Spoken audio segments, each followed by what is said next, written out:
ادھر طرف دیکھیے بیویوں کا حال کیا تھا کہ اس زمانے میں جب عورت ناپاک ہو جایا کرتی،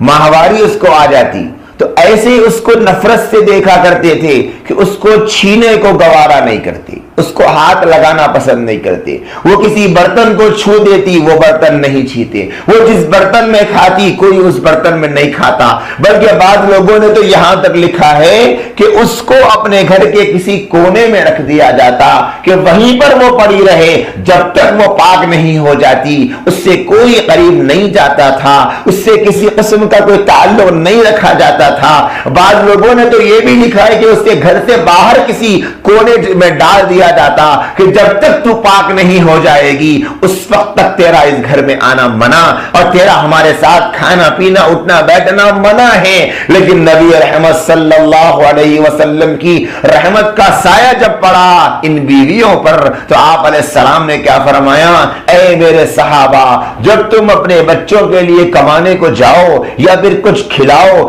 اپنی بیوی کو لا کر کوئی لقمہ اس کے منہ میں ڈالو، اپنے بچوں کے منہ میں لقمہ ڈالو تو اللہ اس لقمے کے ڈالنے پر بھی تم کو اجر دیتے ہیں۔ کیسی رحمت پڑی نبی کی بیویوں پر،